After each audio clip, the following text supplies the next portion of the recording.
Hello, me again. Firstly, let's not talk about my hair or my eyebrows. Or my acne. Yes, I know, I probably look crazy because I have eyebrows on. But nothing else. And I'm probably looking in the wrong direction. But the thing is, I'm in a new place. Also, do you like this? I was the one that painted that. I painted that when I was 13. It's really interesting. We're also not going to talk about the girls, because I have piercings, so if the girls show, we're just gonna ignore it and be adults about it. Because I'm wearing a shirt and I'm a girl, and let's just, pretend that it's normal to have them titties. For the creeps out there, I don't know what to do.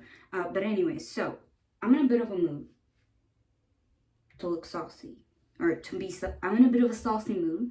I'm not trying to look like sauce. What the fuck am I trying to look like? What am I trying to look like? Italian dressing too?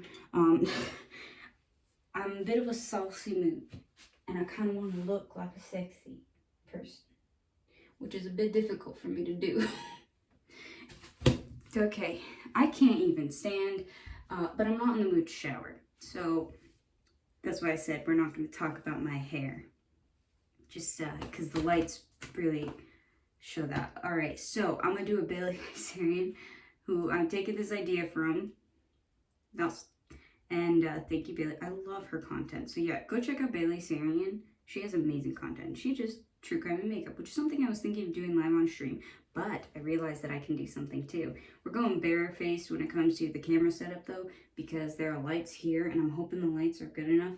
I don't understand how people don't do their makeup in the bathroom, because I like to rinse my hands off. So we're in the bathroom. Originally, you guys were on the toilet, but then that wasn't balancing right. So you're here, and you're going to get real up close and personal. Actually, I just realized I'm going to need to angle this a bit more this way. Yeah, I think that... No, don't fall, don't fall, don't fall. Please, please, please. Yeah, okay, so I'm going to be doing my makeup. And I might be looking like this, like here. I'll try to do that. But I'm an idiot when it comes to this stuff. And I realized that by Banaz's case, I have been doing it badly, and I realized why. It's because I'm autistic and I'm very afraid to say something wrong. So I have devised a plan. I am going to tell the story in the way that I would tell the story, but if I say something stupid, point it out in the comments. If I say something bad, I'm not saying I'm gonna accidentally be racist. For fuck's sake, I'm half Arab. I grew up there. But I'm saying that, like, if I phrase something wrong, if it seems insensitive, I do not mean it. I do not intend for that to happen, so this is my disclaimer. I'm autistic. If something is phrased badly, I do not intend for it to happen, and please let me know in the comments. I will most definitely apologize for it, and I will take responsibility for it. I am just saying that sometimes I genuinely don't know, and I'm not saying this to excuse myself from the responsibility. I'm saying this so that right off the bat we know that that is not my intention, and if it happens, I will take responsibility for it. But I don't think it will. I've just realized that I've been afraid to talk about these things because I was afraid I'd fuck up like that. But I realized that's gonna be really shitty. But also, I'm shitty and I need to have my timelines and stuff. So, devised another plan. Because I don't edit, this is a bit difficult. We're taping it to the mirror. You guys can't see it, but I can, and that's the main point. So then, it can look like I'm doing my makeup. When really, I'm reading shit. This one, I might be, no, I don't want it on this page. Yeah, we're real, like, ghetto would be, example of this. Alright, I'm gonna go with this side right now. It just, like, I accidentally took it from a different page, and now there's a random G there. Alright. To be honest, like, I'm gonna, okay, I'm gonna start, I'm gonna just start, we're gonna,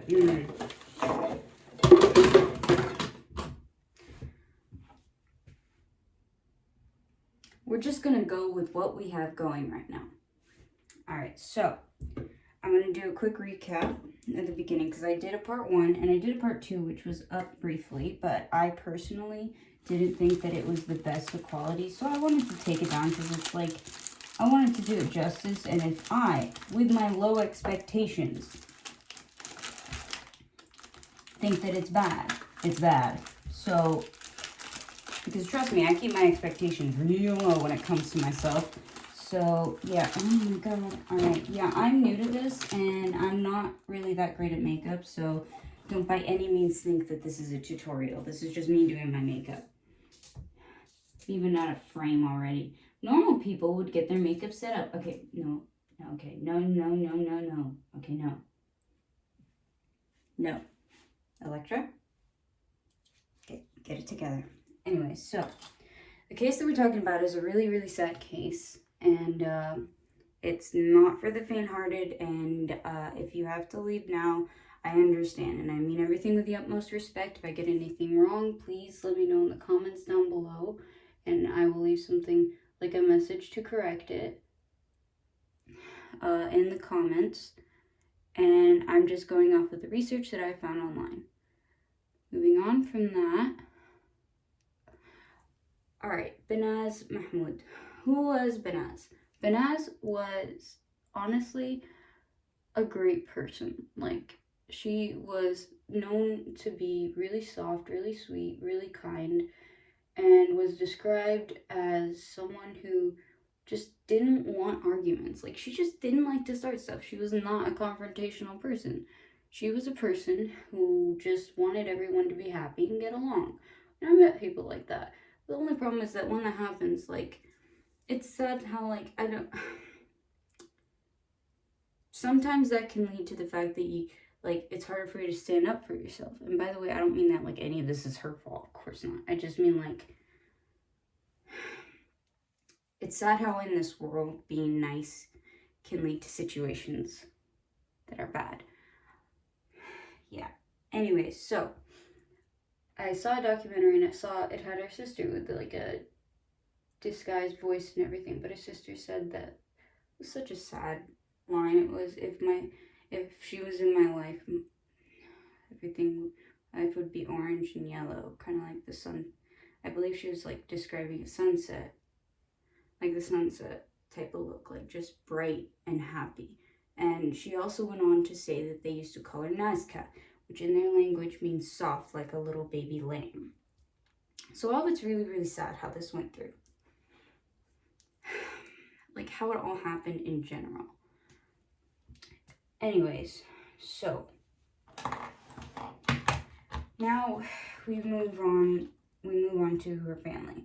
Now she went to London when she was about 10 years old. She moved as a refugee from Pakistan, a Kurdish refugee, and she went to a Kurdish community in London.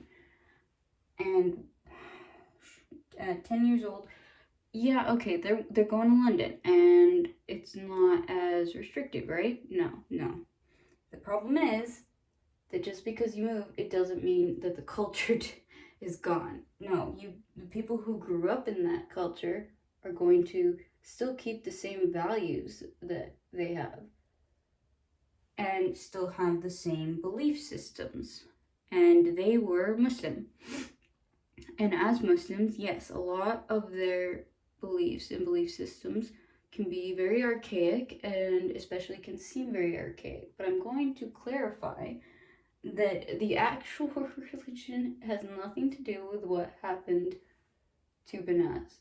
Like, this is not something in the religion itself.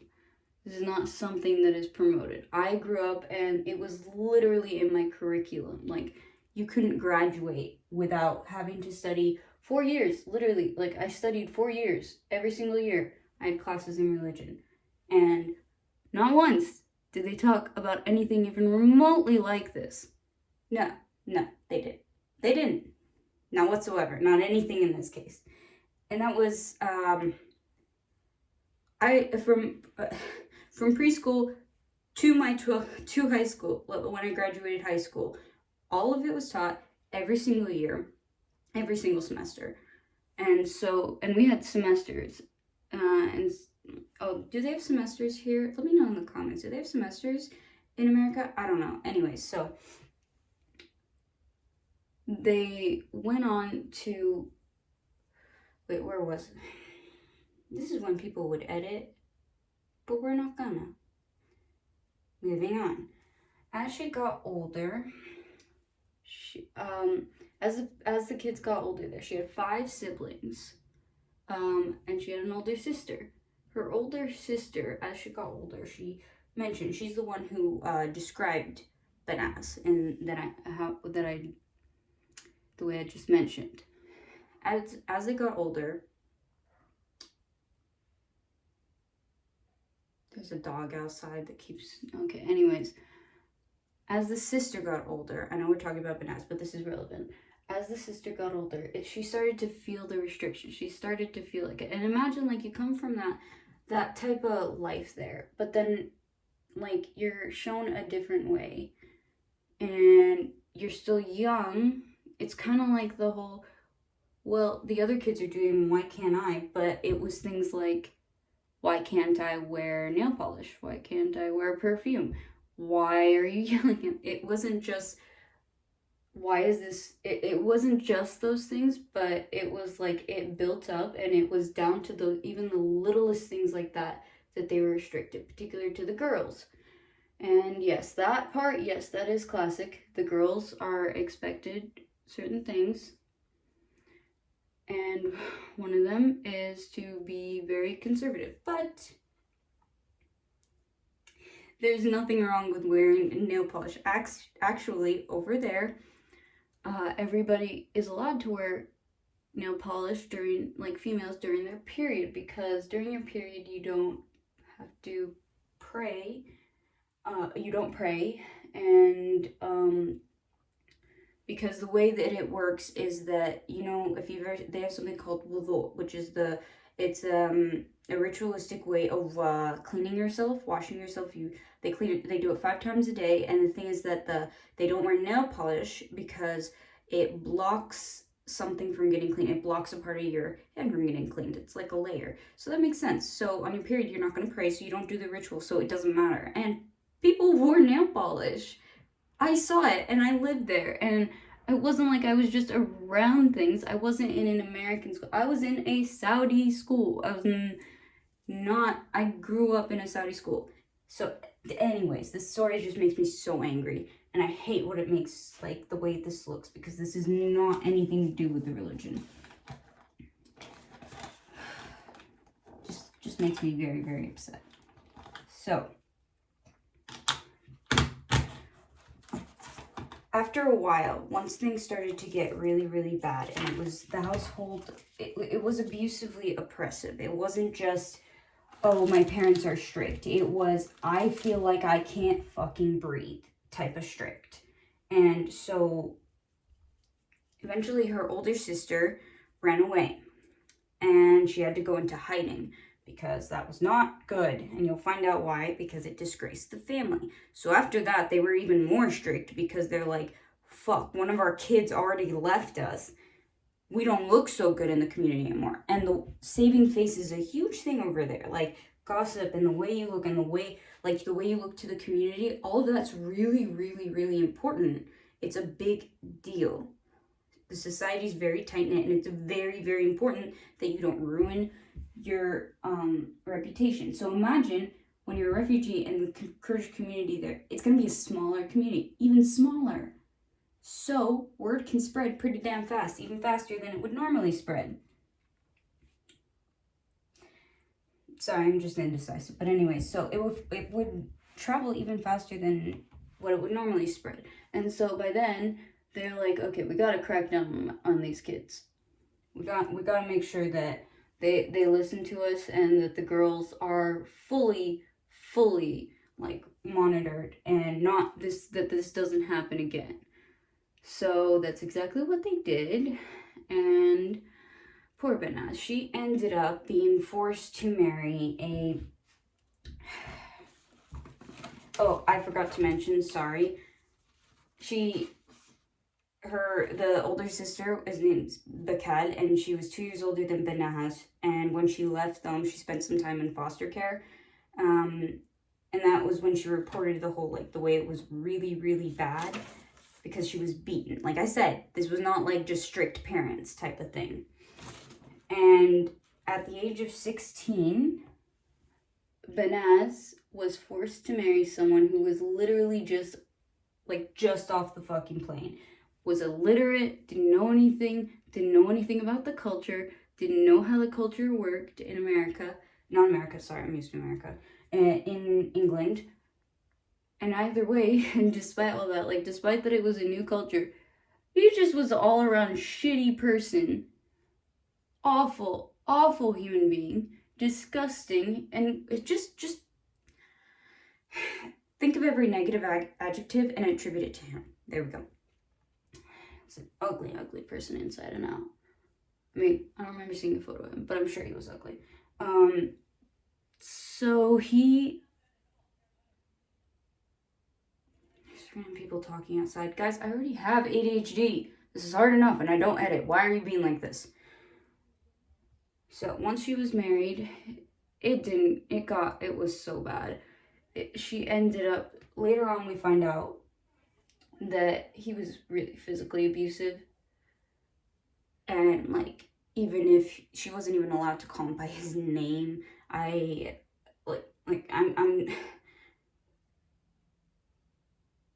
not entirely sure what she would just call him by, like, title as far as I'm aware. I'm forgetting which title it is. I'm sorry. I don't, but it's really not relevant to the story. But, like, she wasn't allowed to say his first name. Oh yeah, usually over there you'll use just like a word, like, you know how, like, for example, you call someone ma'am, sir. It would be kind of a word that, like, shows respect. So she wasn't allowed to say his name in front of other people. She did once, that didn't end well. And he would, this part where it gets really, really bad, he would repeatedly rape her. Really, like, violently rape her. And this part kills me. Okay, depending on where you look, it was either 5 or 6, but it doesn't matter either way. She went to the police 5 or 6 fucking times. 5 or 6 times. And you know what's in the documentary I watched? They had footage of her.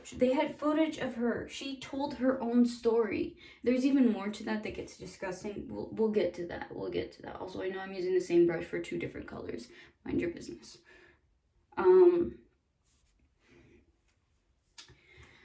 So she tried to leave him. And go back to her family's house. Now, they were not really happy about this whatsoever. And so they were like, what the fuck's happening? She wanted a divorce when it got really, really bad. And he was just...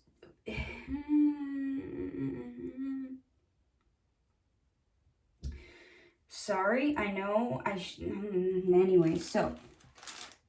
they view this as bad, and then they're like, all right, okay. They go to the husband, and they're like, what the fuck happened? What'd you do? Why is she here? Like, she told them, like, what was happening. And then, get this, he said, this piece of shit said, I only hit her because she wasn't basically listening to me, and I only raped her because she said no. Anyone else feeling nauseous? Because I am. Okay, so she ends up having to go back to live with him. So she ends up back there again, in between these things. She's still going to the police. She tried to document everything, by the way, but he found it and he got rid of it. Like, she had taken pictures and was, like, writing down things in a journal. Yeah, believe me, when he found that, things did not go well for her. She was just, oh god. I'm gonna omit, like, some certain details, like, because I'd have to go through, find them, and I don't think that those things are not what we're gonna focus on. You'll see. Okay, we're focusing on Banaz. So time passes, and she's really getting done with the whole situation, and she eventually, like, just decides, you know, screw this. I'm gonna get away. And she gets out of the situation, and yeah, I'm bad at this shit, but you know what? We're just gonna pretend that I'm not. Oh, okay, I'm not that bad. I'm not that bad.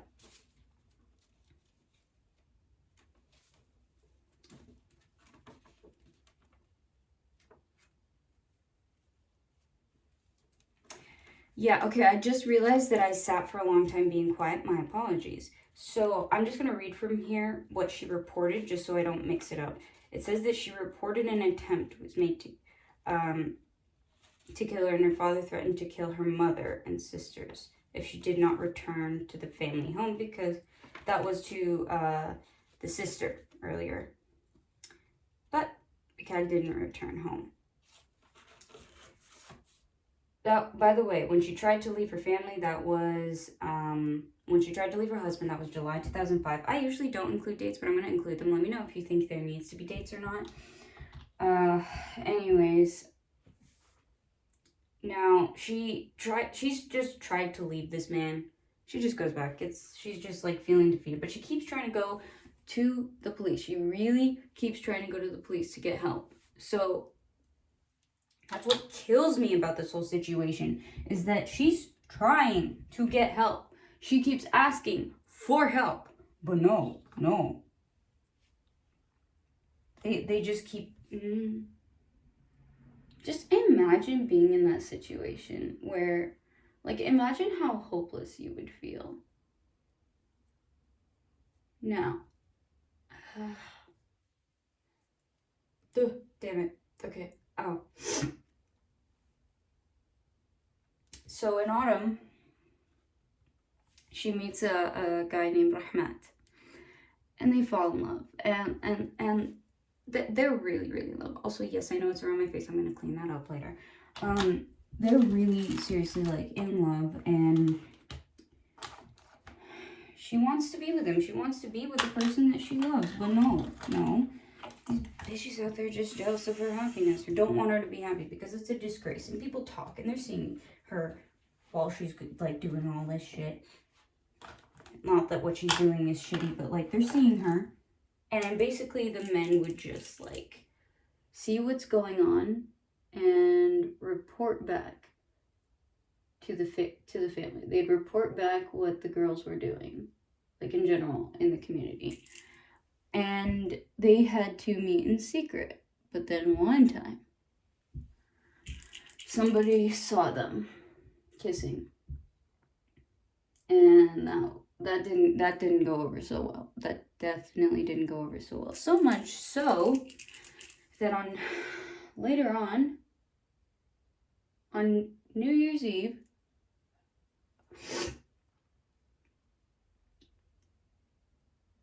on New Year's Eve, she ends up being lured to her family home by her father, is forced to drink a bottle of brandy, and he tells her, don't turn around, don't look at what I'm doing. But she does, and she sees him. She describes like in detail what's happening, and she was wearing like Reebok shoes, and he was sitting there like preparing stuff with plastic around, I believe. I really shouldn't have done this on camera, but anyway, so she sees that and is like, oh fuck no. By the way, this is just what I'm guessing. Like, I don't know if she like literally said that. Like, I don't think she literally said that, but she sees him and is like, fuck no, and sees a window, and then she's like, that's it, I gotta do it, I gotta go.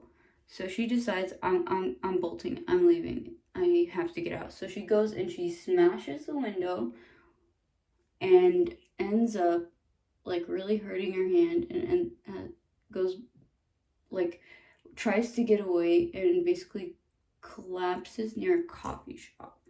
Eventually she's taken to the emergency room, and Rahmat is there, and he, thank God, records what she says as she retells what happened. Sorry for the noise, but listen, it's me. We're dealing with it. Sorry about the pause earlier. I really am trying. I'm trying to get better at this. And then she says everything that happened to her. She describes it in detail. By the way, we're getting to another point where you're going to be real angry soon.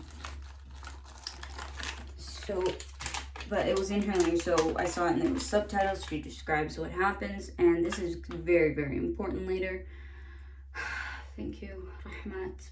By the way, sad. Well, okay, we'll get to that part later. And there's a police, so the police officers are there, right? Right, okay, and there's a female police officer there who is basically thinks that she's just lying and that she's drunk. And so nothing happens. Nothing happens.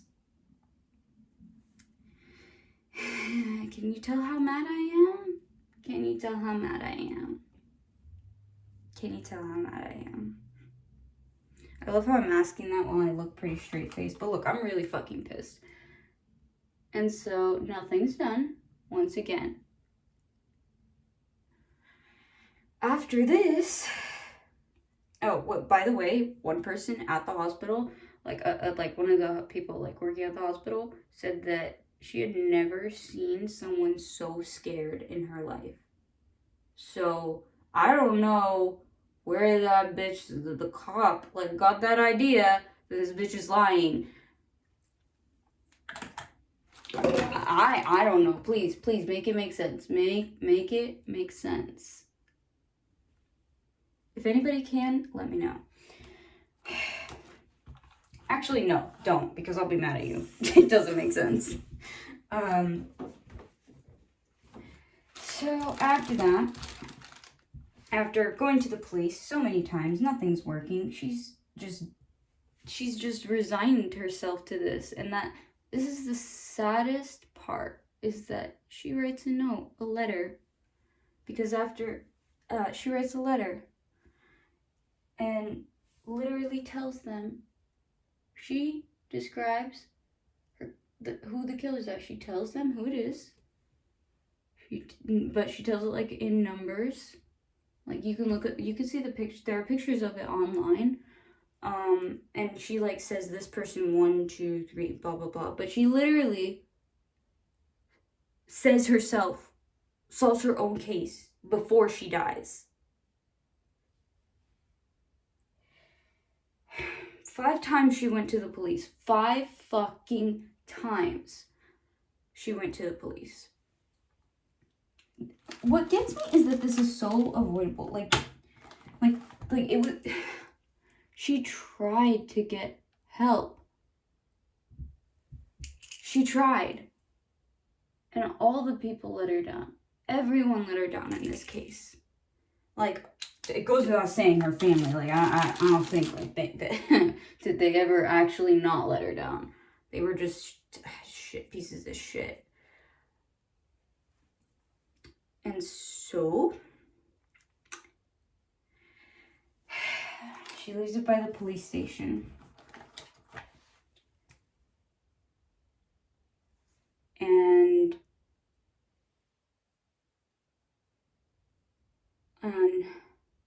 that was on December 12th, by the way.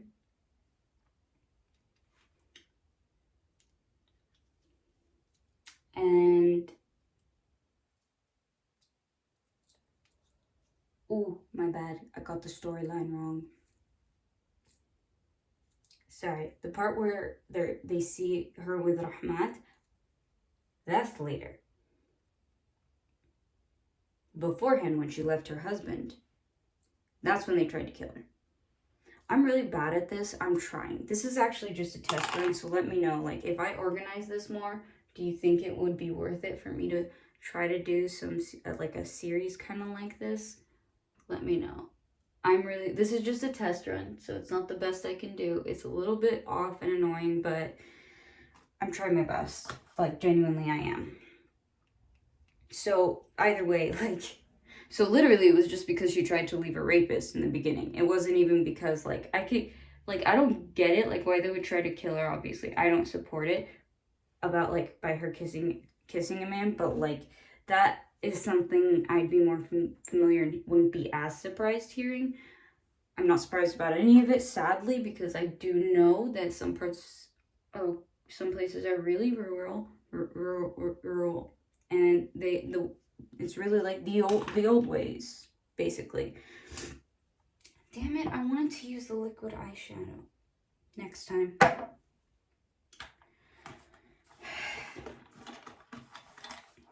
It was January 21st.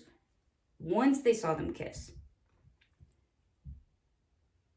And then they tried to abduct Ahmad. But he went and he didn't, thankfully that he went into hiding and they didn't get him.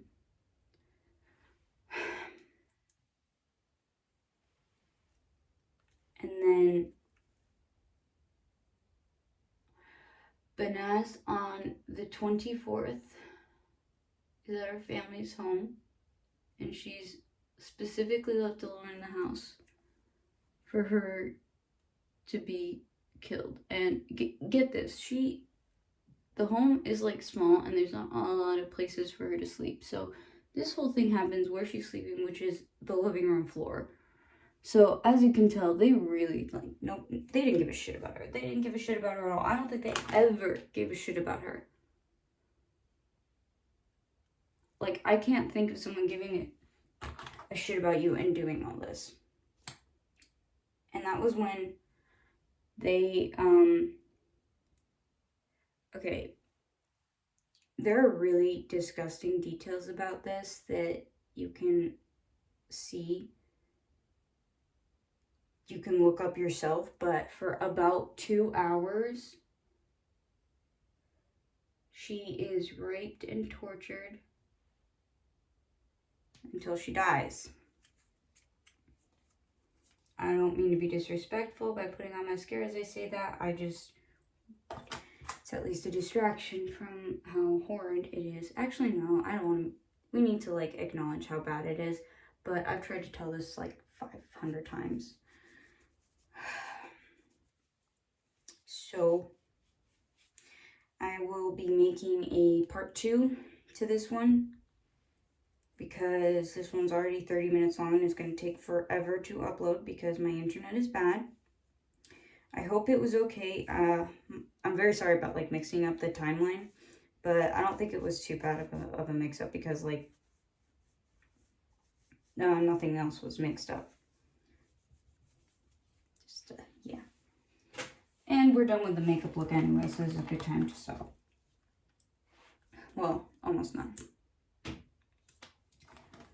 I want to putting on some lipstick. The next one that I make, I will be discussing the investigation and what happened to the killers afterwards. Please do leave feedback on this and let me know what you'd like me to work on extra. I know I don't edit, so I'm really, really, really trying. I had to memorize pretty much all of this, because the first time I tried this, it ended up being, it was a bad idea to try to talk while I put on lipstick. This was a horrible idea. Why would I do that? Why the hell would I try that? Okay, just give me a sec. Yeah, tell me what I can improve, because I really think I want to do some more true crime. This helps because I can, like, do something while I'm telling the story. And having ADHD, it's really hard to sit still. So let's not have it on our teeth. There you go. Shitty makeup look, but I tried. Oh, last thing. Gotta put these on. Now, everybody, please check out the description. In the description, you'll find probably some sort of message of me talking about how my brain is not working and how I'm sorry that I messed up. But the more important thing is that you will find a link to my Patreon where we have an amazing time. We literally play music, we dance, we stay on for hours and hours and hours watching stuff together, and we talk, and there's a ton of exclusive content. There's a ton of maybes photos. Like, you get so many maybes photos. For those of you who don't know, that's my support animal. She's a cat. She's adorable. She's amazing. I'm gonna get her. You still over here, maybes? We've talked about a really dark subject, and we need a cute little kitty like you to bring up the story. So here, my true crime companion. Love you, May. So yes, check out my Patreon. Consider supporting me on Patreon, please. I would really very much appreciate it. And please subscribe, like, and do leave a comment. We all know I love comments. We'll see you next time.